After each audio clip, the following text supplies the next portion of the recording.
What's that So we're just for? going to get rolling. Well, I'm glad that you asked, good sir. I'm taking a stab at, so I did some crawling of your social media pages. Okay. And going back for something like several decades, it appears as though people give you a hard time Oh, yes. about bacon. Good. Is that because you love bacon or you hate bacon? No, I love bacon. Bacon is... we're going to do, hopefully, this pretty quickly. Okay. Because Adam hates it when I take too long to do this. So, this is a random sampling of, like, local Casper bacons. Okay. And so, feel free to start on number 1. Okay.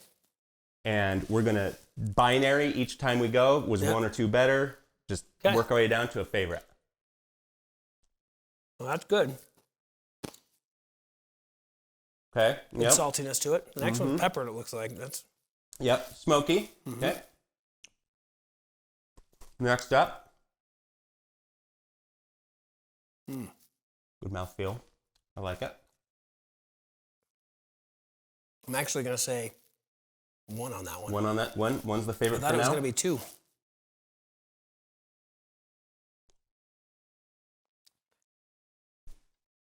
Still going to say 2. Still 1. Uh-huh. How about 1 you? is still the favorite. I think I'm on 2 Okay. right now. Okay.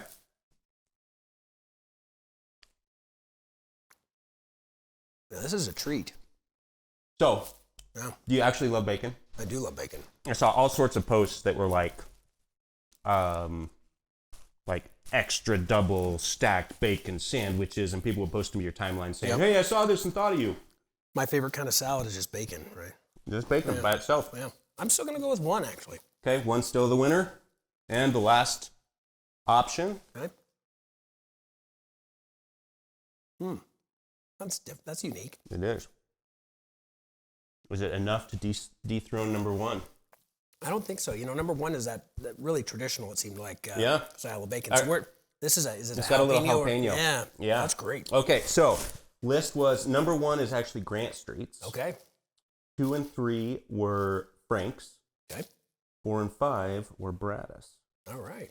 So congratulations, Grant Street Grocery. You won the best bacon for Marty and I challenge. So first of all, thank you for being here. Yeah, thanks for having me. So I don't know if you feel comfortable just introducing yourself, who you work for. Martin Axlund, Chief Operating Officer for Brick and Bond Real Estate and Development. Excellent. Really excited to talk to you about our experience in Casper, why we choose Casper, and why we love to be here. Absolutely. So I thought we could start maybe going back to the Brick and Bond piece. Yeah. Were you working in real estate before you were a part of Brick and Bond? Not really. I was had the opportunity to work for a school in Laramie named WyoTech. I'm from Casper originally, and had the opportunity to go to University of Wyoming and stayed in Laramie and worked my way up through the ranks at WyoTech, and had the opportunity to get into operations and property management. Okay. So as we move forward, there was an opportunity up here in Casper to help the True family with their property and their management. Okay. And brought me back to Casper. And Fair so enough. then from there, we've been able to grow and show opportunities in development and real estate. And so it's grown that way. It's really been an organic process, which has been fun. So you were with WyoTech, which vocational tech. Yeah. It was a like diesel mechanic school. It still is the nation's leading automotive and diesel school. They have programs going from auto body as well to chassis fabrication, street rod, trim and upholstery. They really are a unique school there's nowhere else like it in the country. Sure. And, very, very much still bleed WyoTech because they're an exceptional place. And so I would encourage anybody that is interested in the trades to really seek out and to search for WyoTech. Yeah, I completely agree. And maybe later on we can talk a little bit more about VoTech-esque stuff that's going on in Casper and otherwise. Yeah. So you're with WyoTech, and essentially was the precipitating event for you coming back here the job opening, or had you already decided you want to come back to Casper and then you were just looking for the opportunity? I've always loved Casper. Family, deep ties here to Casper, and always thought I'd end up here eventually. No, WyoTech was going through a tough time in end of 2017, and luckily fought to save that. And the teams down there have continued to grow and make it a successful campus. But in that process, I was contacted by the teams up here and, and asked to apply. And so it was a neat opportunity for me to not only come back and work for one of the most dynamic and amazing families, but also get back to the town I love. That's great. I think the Trews are one of those families that, I think they do a really admirable job of not necessarily making their donations and those sorts of things always all about them. Yeah. And they do so much, not just in Casper, but more broadly speaking across Wyoming. Yeah, you'll hear me use the word dynamic a lot today, and that is a dynamic family, one that is I've heard a coworker talk about them as they're a group you'd walk through fire for, and I agree with that wholeheartedly. They're very cool. They're a group that helped me by letting me come back to Casper through coworkers. I met my wife. Oh, wow. And now I've got a second one on the way here in just about a week. Congratulations. All of that is because I got to come back to Casper and work for this family. Right. So I'm very grateful. It's crazy how there's that one precipitating event in life that downstream of that is all this other stuff. Yep. Right? And you can be so grateful. And for me, it's been fun to know what that one event was and be able to really trace it back. Yeah. Yeah, that's really cool. Yep. So you come back to work for the Trews. Yep. And at the time, brick and bond, when you first got hired, wasn't quite yet a thing. It wasn't. Right. And, we were in property management, really making the properties that we have much more operationally successful. Sure. Whether it was company occupied or third party, tenant occupied. Right. And then from there, we had an opportunity as Hilltop Bank looked to expand to get into development over on the east side of Casper. And so the Compass. Yep. That's exactly right. So we've got a branch over there, and then that allowed us to get into commercial property. And so we built some spaces for Metro Coffee, Empower Chiropractic, and now La Casina is over there as well. Yeah. And so the thing we love about that is it's all local entrepreneurs. It's people from Casper investing in Casper and growing Casper. And Erica's from the region, but just tremendous success over there. And it's Casper making Casper better. Absolutely. Yep. I think that's one of the things that, from my perspective, really stands apart with Casper. Lived in a lot of towns across Wyoming: Green River, Rawlins, Laramie, Cheyenne. And my wife and I had most recently lived in Cheyenne before coming here. And I like Cheyenne just fine. I've said before that Casper wasn't necessarily at the top of my list of places I wanted to move inside of Wyoming. And I've just been amazed with the community here. And I think one of the things that differentiates it is there's this willingness inside of Casper to say, if Casper wants it, we're going to create it. Even if there's no funding from the state, it's a downturn in Wyoming. If Casper wants something, and families like the Trews have historically been a big piece of that creation. I've continually said I think Casper has heart. I think Casper continually shows over and over and over again, generation after generation, a desire to succeed and push back and be resilient. Right. And there's a heart here. And as we look towards the leadership of these iconic Casper families to the everyday people that continue to push this community forward, I mean, this community has heart. And, and a lot of communities in the state are wonderful, but this one is unique and does things that a lot of communities in the state can't. Yeah, it's really incredible. And I think Davis Street Station was the first thing that opened my eyes to that.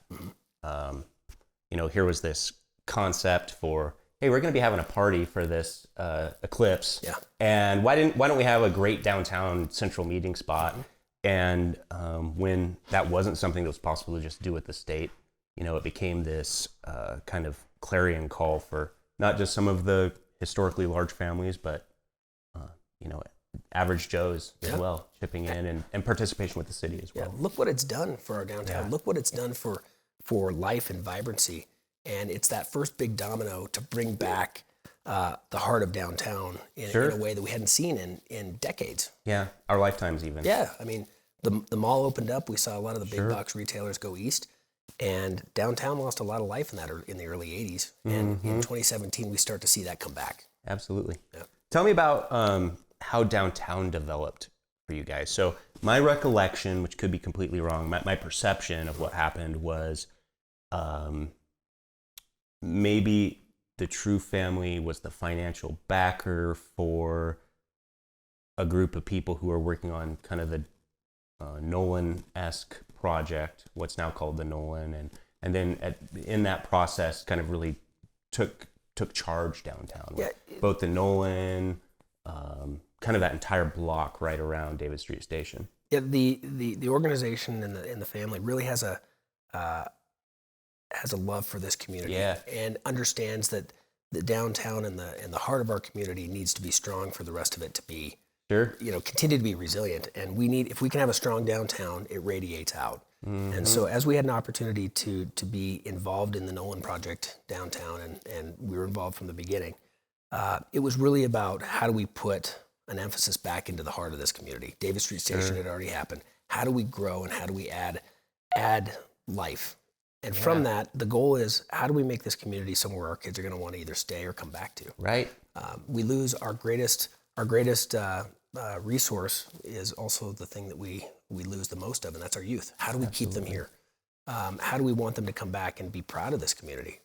We continually hear there's nothing for our kids to do. Well, David Street Station is a great first step in that, right? Right. And for us, the Nolan and this idea of living in downtown, working, living, playing, to quote the city, is an important concept. And the Nolan was that first step in that process, both Absolutely. a commercial and a residential space. And that's is that all together the Nolan? The combination of the commercial that has Blacktooth and which financial service? Morgan Stanley. Morgan Stanley is just recently moved in, and then you've got those gorgeous 3-story condos just to the south of that. They are amazing townhouses that offer something that is unique to Casper and most of Wyoming. Mm-hmm. And so it's really the bleeding edge of what is going to be a really spectacular downtown as we move forward in the next 5 and 10 years. I think that downtown is so important. It's almost this litmus test for a town. Mm-hmm. I think you can just tell so much about any community by when you get downtown, how does it feel? Mm-hmm. And even if that maybe didn't used to be true, I think people just expect that now. Mm-hmm. They think they can judge a town based off of the vibrancy, how updated, well kept is the downtown area. And just in the 12 years I've lived here, the Renaissance downtown has just been incredible. And we talk a lot about walkability. This community doesn't have a lot of walkable spaces where you can live and enjoy an area and not have to have a car. Sure. And so downtown is one of those spaces where that is possible. Yeah. We're working on that. Not only at the Nolan, but with the Yellowstone apartments and some of the other projects we're hoping to bring online. Talks about the live and the live work play that the city talks about. We need those people living down there, and then it generates the idea of rooftops before retail, right? When you have people living there, all the other things come. Yes. And then that's going to bring more people and more life and more energy, and continue to move that really dynamic neighborhood, that dynamic district of downtown forward. I completely agree. I think that has to be the next step. It seems like all of the foundation is there for downtown to go to the next level. Mm-hmm. But I think for it to do that, there has to be a larger group of people who actually live in the space. Yeah, you have to. Not just going there to work, coming there to eat, but actually, walking between their apartment or their townhouse or whatever the case may be. And then you'll need the services that are going to be important to them to make them feel like they can do that. And so those are all opportunities for us and others looking at downtown, and we hope others will get involved. We think downtown and downtown's not the only place we're involved, but downtown is something we're really passionate about, and we want others to be a part of that with us. Cool. Yeah, I think that just for myself, thank you to you, thank you to the True family and everybody at Brick and Bond for. I know you said you're doing things beyond just downtown, but one person, one group, one family can only be in so many spots at once, and I think that the amount of needle that's being moved in the downtown space for Casper is just incredibly meaningful. It's exciting. Yeah. It's really fun to be able to think about being able to take my kids downtown and look at the sort of our fingerprints on the future of this area. It's pretty cool, and something that'll be something I'm very, very proud of for a long time. Okay, and I know you said it, but the name of the new apartment complex? The Yellowstone. The Yellowstone. Yep. Okay. So it sits right on Yellowstone Highway. Yeah, so it's easy enough to remember. I won't forget it again now. And when I was driving around town today, I noticed just a huge crane up. Yeah. So really cool to see the construction going on. When have we seen a construction crane like that in downtown Casper? It's exciting. It's a symbol to the world that we're growing and that we're excited about the future. Yeah, I think the only time symbol. I've seen one that probably wasn't even that big, although it was large, was when they were really taking down the Wells Fargo sign. Okay. Which was like the opposite direction, right? Yep. It was like we had to get this big crane in to take down this thing that was built 50 years ago. Yep. And so, yeah, it was really cool seeing that huge crane there. How many stories? It'll be 6 stories. 6 stories, and approximately how many units? 104. 104. Yeah, and market rate apartments, they'll range. Yeah, that was one of those things that I think, social media is wonderful for so many things, but unfortunately, rumors can spread on there like wildfire, and so it is market rate. It is market rate. With the idea that there's going to be people living in those units that can go invest in the restaurants, go invest in the shops, live, work, and play in downtown. All aspects are important when we think about housing and the need for housing. Housing is important. Housing is needed in our community. But as we talk about developing a resilient downtown, that's one component that we were missing. And the Yellowstone gives us that. Going back to 2007, the city of Casper put together a series of studies. So in 2007, it was a downtown study. Very well done for anybody looking. It's on the city websites. And then they continue forward with the Old Yellowstone District and a series of plans for the Old Yellowstone District.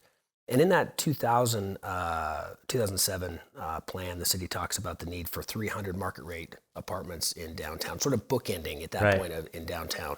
And so the need is there. We knew the need was there 20 years ago, and now we're just starting to get the ball moving in the right direction. And so, maybe there's more to come, but it's important to the continued development of the area. And I think the city's done a really good job of kind of highlighting a path for us and others to follow, whether it's apartments or townhouses or any of the things that are going to make a neighborhood successful. Sure.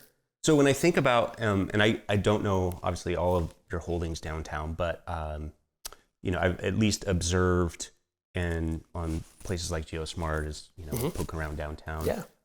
You have still a lot of that block that's on David Street Station, directly across from Gaslight Social, kind of catty corner to Rocca's and Corey's Drinkery. Any interesting plans for that space? There's always more to come. I think there's good plans in the works that we're looking forward to talking to people about in the future. Okay. But no, it's exciting. There's another building that we call Pacific Fruit. It's 333 West Midwest if you're looking. Yeah. This building is a diamond in the rough. It's immediately west of Rocca's? Yeah. Okay. In R321. Yep. And this building is spectacular. It's all board formed concrete. It's beautiful on the inside. The potential is huge, and we're excited for what potential tenant can come in and be that partner of ours to make that space, that the next chapter, bring that building to life again. Right. And I think have I toured you through that? Yes. It has so much potential. Yeah, I think so too. Yeah. It's going to be neat to see how that plays out. And it's interesting to me too, talking with you with Brick and Bond's take on it, because for so many people who do development work, there are these really strict financial constraints on what they can do, and profit motives that center around months, not years. So it's really fun to talk to you about like that project as an example where I assume you probably could have already rented that to somebody if you wanted to, but looking for the right person or the right sort of component to bring to downtown. It sounds like that's a part of your thought process. A word we use is curation. How do we curate an area that's gonna draw people in? This dynamic neighborhood, this dynamic district is important to us, and so. It's not about just filling the spaces. It's about filling the spaces with people that are going to continue to drive that forward.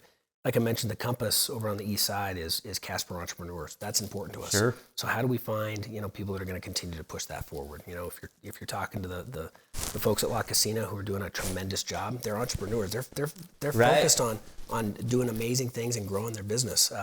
And that's just one example. And so how do we replicate that type of drive and that energy into other parts of the community in downtown?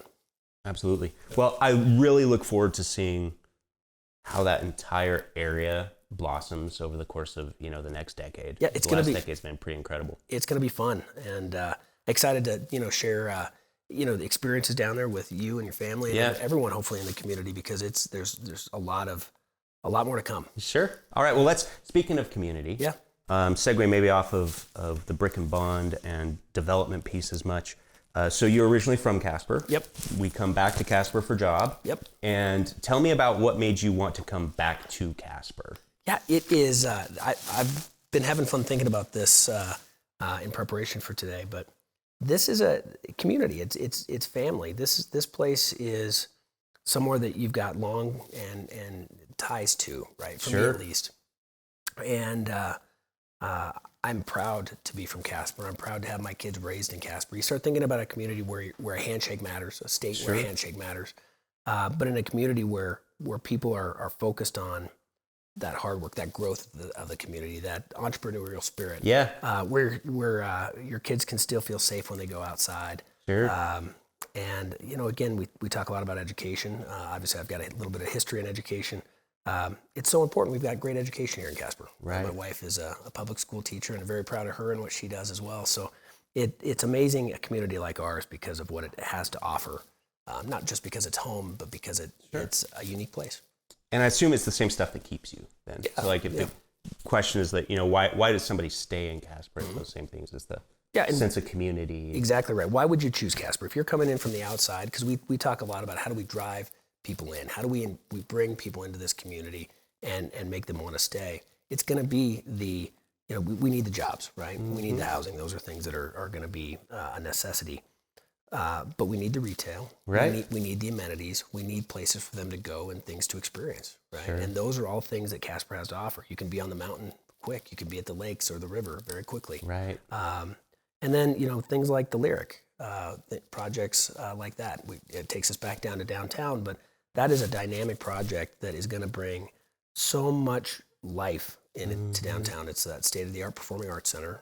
We talk a lot about state-of-the-art, but it's going to be a place where so many different groups in Casper can call home. Sure. Whether it's your children's chorale, whether it's the symphony, maybe it's off Broadway, any of those types of things. That's the plan for the Lyric, and I think those. You're on the board for the Lyric, right? Yep. Okay. And very, very proud board member there, and excited about.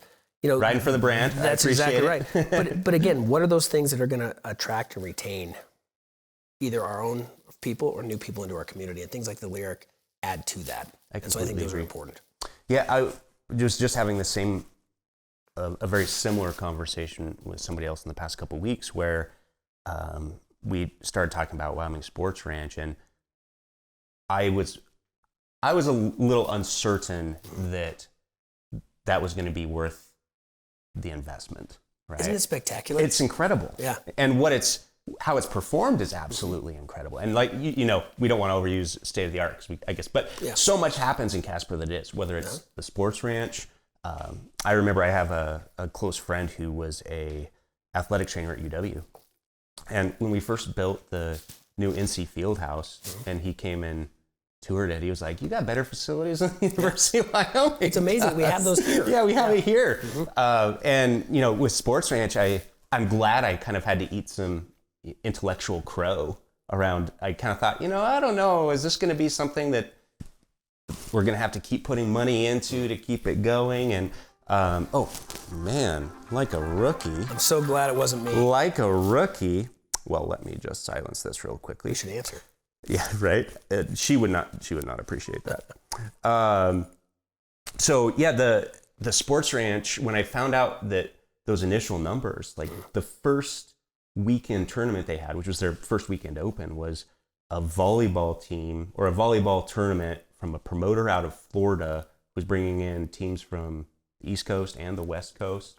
And I can really see, I think, a lot more now how the Lyric could be transformative in that same kind of way. And it's that cultural piece. Sure. Right? The sports, and I grew up playing sports and love sports. It plays such a huge role, not only in mental health, but in so many other things, from teamwork and leadership and all of those components that kids learn in sports. Same thing can be in the arts. And we want to have a community that's balanced and has opportunities for each of our kids, or as us as adults. Right. And looking at the sports ranch, though, I mean, the amount of people they're going to bring in, the impact that's going to have on this community is just truly tremendous. And selfishly, thinking about downtown when they're here, how do we Get them to restaurants. They helped us get them here. Now, how do we keep them here? Absolutely. How do we keep them a couple extra days? How do we show them what Casper has to offer?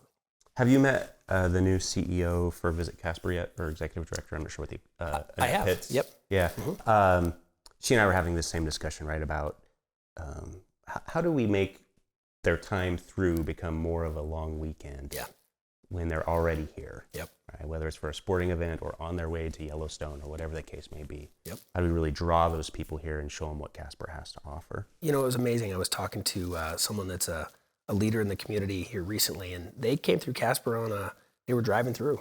And stayed here a night and went back home, and they were thinking about, where they were at and where they might want to move back to. And they said, what about that community that we drove through that one? We spent a couple days. Those are the types of things we left a great impact. And ultimately, they're now back and are great community leaders. And so how do we have that happen more? Right. What are those things that are going to differentiate us to make us stand out for those folks that are looking for a new place to call home?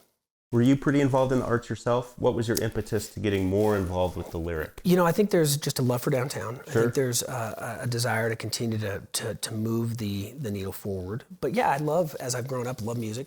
Sure. I love going to performances. But like a lot of us, I didn't go to Denver a lot. Even when I was in Laramie, I didn't go to Denver or Fort Collins to see a production or a show. And so I went without. Right. So how many of our kids here are going without? How many of our kids don't get the opportunity or the experience? And I'll talk about that with the trades here in a bit as well. Yeah. Is how many don't even know they have an aptitude or a desire or a want to know more, to be a part of that? And that's things like the Lyric provides. Mm-hmm. I completely agree. On the trades front, what are your perceptions of maybe either when you were in school here or what you've witnessed change around vocational tech education possibilities? Do you have a vision for maybe like with your experience in Laramie, what you think we could do in Casper? Yeah, well, I will tell you, I am a very proud University of Wyoming alum. Sure. Loved my time at UW. And then I got to go work at WyoTech, and I was there for a long, long time.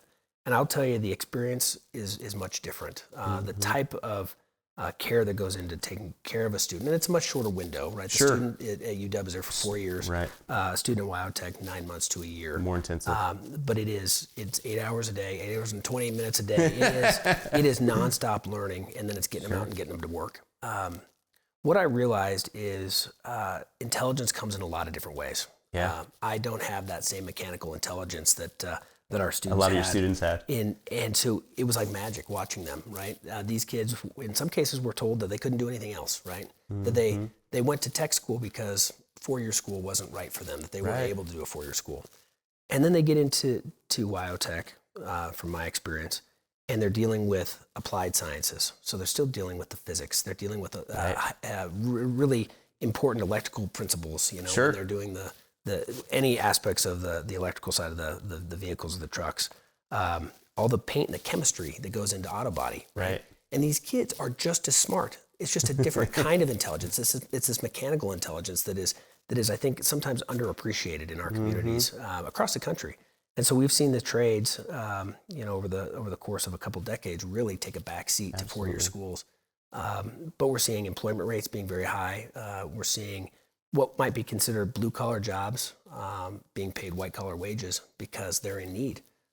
There's the same opportunities to excel in a career, whether you've gone to a trade school or a four-year school, into management or into leadership or business management or ownership. I can tell how passionate you are about this subject. I love it. I love it. And we've got to continue to give our kids the opportunity to be exposed to those types of opportunities. Over time, we pulled these programs from our high schools. How many of these things have we seen, whether it's on the arts or the sciences or the trades, be pulled, and then kids don't even get to know if they have an aptitude. Right. And so then we sort of force them in a direction. Go to college. Go to college. Right. And I don't know what I'm interested in. Right? Go to college anyway. That's right. And so then we get them saddled with student debt and put into jobs that they can't, make enough money to pay back those loans. And so trades are very important to me, and the arts are important to me, and finding an aptitude for kids and knowing what they're good at, the things they love. Because when you find what you love, Makes the rest of it easy. Yeah, so much easier to apply yourself in the education or later on in the career when it's actually enjoyable. And just because it's not a traditional level of intelligence like you might see at a four-year school doesn't mean it's any less than anyone else. I mean, these programs are hard, right? And for kids to get through them, you have to be smart. I remember being impressed. I had a few friends who were in WyoTech, and I remember being impressed with. I mean, it was a hard curriculum. It is, and it's been fun to for me to be able to have that as an experience. And some of my best friends are still down there in Laramie, and I love them. But being able to come home and make an impact on a community like ours is equally as exciting for me. And whether it's the Lyric or other projects and other boards we're a part of, it's pretty exciting. Very cool. Yeah, I would like to learn more about what the opportunities are in Casper. I have to confess, I know that was the vision for Pathways. Yep. I haven't really stayed on top of, and I don't have, my daughter's not at an age yet where I've had to think through what the options are. So Casper College has great programs there as well. And so, it doesn't matter where you go, but I think finding your passion is key, and giving people the opportunity to know what their passions are. For sure. Expose them to those opportunities is important. How about any passions in Casper? So beyond work, being dad, about to be dad again. Yeah, excited. Right? But that's like, I never really quite understand how some people appear to do a lot all the time, like big trips on weekends and all this stuff. And by the time I've worked, spent a little bit of time with my daughter, and it feels like done the bare minimum around the house. Yeah. Right? It's like, all the time's gone, right? But is there anything you love to do in Casper that we haven't really talked about? I have always loved giving back to the community. So for me, it's been a lot of volunteerism. It's been a lot of boards over the years. But no, I love this community. I love being a part of it. I love being involved in it. I think being with the people, I think, is where I love the community the most. And so wherever that can be is where you'll find me. Right? Whether it's at David Street Station or at the event center, or hopefully, in the future, maybe even at the sports ranch. Sports ranch, Lyric. Any of those places. Yeah. So it's a great place. How about you? We haven't talked much about your interest, but like, what would bring, when we say choose Casper, why would you choose Casper? Why did you choose Casper? We came because of my wife's job. But the reasons I've fallen in love with it, I think, as I alluded to earlier, starts with the community's willingness and capacity to get things done that it wants done.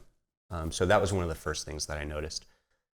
I've always loved the outdoors, and even when I don't have enough time to really engage with them the way I want, I love being around them. Yeah. And I think Casper's got this great mix. If you're from Wyoming, we talk about traveling in hours, not miles, right? Mm-hmm. And so everybody travels all the time. And sometimes you have to go a long ways to get to the lake or to get to the mountains, wherever you're living. And I think Casper has so much that is just like really close. Mm-hmm. And I describe the mountain as an example a lot of times as a mountain light. It's not the same skiing as if you took the weekend trip to Jackson Hole. It's not as good of hiking as you can find in the Wind River, right? But 15 minutes from my house, I can be on the slopes. Mm-hmm. And if my daughter gets cold, which happens, then we pack up and go back to town, and it's not like you had this huge, orchestrated 5-day event to go skiing that, it's just a lot of extra pressure and time and money. So I love the outdoor aspects of what Casper brings to the table. And then I also think one of the deciding factors for us was it seems to have reached this critical mass economically, where even though mineral extraction remains an important part of industry in Wyoming broadly and in Casper specifically, I've been through at this point in real estate probably 3 to 4 kind of major market shifts in oil, where the market really didn't suffer that much here, right? That influence of oil affected things, but it wasn't like houses were being sold at 75 cents or 50 cents on the dollar. Those of us that were here in the 80s. But exactly right. So, when I looked around the places in Wyoming I wasn't young, but a 30-year-old, as I looked at where I could move to, where I thought I had some decent job opportunity, and that the community had bandwidth for expansion and all of those things, Casper just really seemed to fit that bill. So, well, let me ask you one more question yeah. then. As you think about your daughter and we project forward into the next 10 or 15 years into Casper, what do you hope to see? What would be those things that you would want to be able to either have her come back to Casper or stay in the first place? What would be those important triggers or benchmarks that you'd like to see us hit? Right. So what helps my daughter stay / want to come back to visit? I guess by proxy, my wife and I want to stay too. Yeah, exactly right. One thing I would want to see continue, that I think for it to continue, it's going to take all of us in Casper making the active decision for it to continue, is the funding of things like David Street Station, the trail system, the Lyric. Yeah. I don't know that it's a change as much that I would think we would need, as much as maybe a continuation of the shoulders we're standing on for the people who over the course of the last 30 years have really invested in Casper, through their own dollars as well as tax dollars. And so I suppose I would just really hope to see Casper continue to make the choice to fund communal projects that make it a wonderful place to live. Well, I think that's such a great point, and something that I wanted to bring up is there's a lot of folks that are afraid of change. Sure. And as we look at the community, how do we get the community's mind space, or headspace rather, to a point where we're accepting of change? We need to be able to add amenities. We need to be able to add services. We need to be able to be authentically us, but we can do that without having to go without. And yes. So how would you recommend, or how do we change people's mindsets when it comes to change? Especially, let's pick on downtown even. Yeah, I think like a really good example recently was some good and some, from my perspective, some good and some bad. So the 6 cent. Yeah. This last time. On one hand, we were one of the only communities in Wyoming to have passed any 6 cent. And there were actually some communities that had previously passed 6 cents when we hadn't, who didn't pass it this go round, right? So I think Casper, in some respects, stood tall there to begin the process of, well, maybe this 6 cent for specific projects makes sense. I think a lot of it this time, too, I was made aware of how important getting the message out correctly is, right? And I'll pick on the ice rink for a second. Because of the way the ballot is structured, I think there are a lot of people who voted on that who didn't know that they'd already fundraised millions of dollars privately to go towards that effort. And I think a lot of people didn't know that the projections were that the out-of-pocket expense to the city after the second sheet of ice would be less for both than the city's out-of-pocket expense for the current sheet of ice, right? So I think a big piece of it is just education, and I don't know necessarily the best mechanism for that, other than people like us. I think part of our conservative nature as a state sometimes is, you keep your opinions sort of subdued. We don't want to make somebody else feel uncomfortable, right? So I guess maybe a willingness to engage in more of the discussion in a more public fashion. I think we need bold folks doing bold things. Yeah. We need, as it comes to growth, we need bold developers that are going to want to come into this community and try something here. We need more people doing it, right? Right. I was surprised on the 6 cent. I thought we might get more as it related to some of the amenities, like the ice. And so I was surprised. I think all the things for me that would focus on recruitment and retention didn't pass, but a lot of the nuts and bolts did. The things that that you kind of expected to did, but I was surprised by the others. I was also. Yeah. If I'd done a betting pool on that one beforehand, I would have lost them all. But to the folks that came before us, I think there was a lot of foresight, in the early, whether it was the late 70s, early 80s, there was a lot of investment through the 5th Cent, I think, Yeah. at the time. I could be mistaken, but No, that's about when it investment started. in the event center, Sure. the rec center. A lot of these things that came in the early 80s helped move this community forward for the next 20, 30, 40 years. Absolutely. And I feel like a lot of the things we're doing today, we have the opportunity to impact the same community for the next generation, and we just have to Sure. continue to push on and try to make those things happen. Yeah, I completely agree. And I think that that's to your question about, how do we retain? I think that's such a pivotal piece. Yeah. Is having the collective will to continue to do the bold things. Yeah. Right. To stick your neck out there for something like the sports ranch. Yeah. And it worked. It worked. And I mean, this community is worth investing in. This community is worth staying in, and we just had to continue to spread the message, like you're saying. Sure.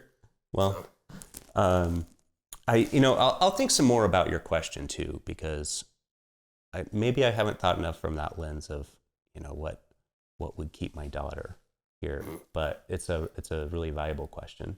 It's something that I get to now think about with a couple kids now. They've got a great family history here, so I want them to be able to be a part of that legacy, and so I'm proud of this community, and we want others to be too. Very cool. Well, I can't tell you how much I appreciate you taking the time to chat with me a little bit today. I really hope in the process of doing this, we can, whether it's the development work that you're doing or the sorts of community projects you're involved in, I really hope to highlight some of the really cool stuff that's going on in Casper, because I think it deserves to be highlighted in a format where, we can really have a meaningful discussion about the work that's being done and keep Casper headed in the right direction. Hey, well, thank you so much, and excited to share some updates with you. Yeah, I can't wait to hear about what might be. All right. Yeah, hey, well, thank sounds you so good. much We'll have for the back then. opportunity. All right. Thanks. Thanks, buddy. Appreciate it. Have a good one. See ya.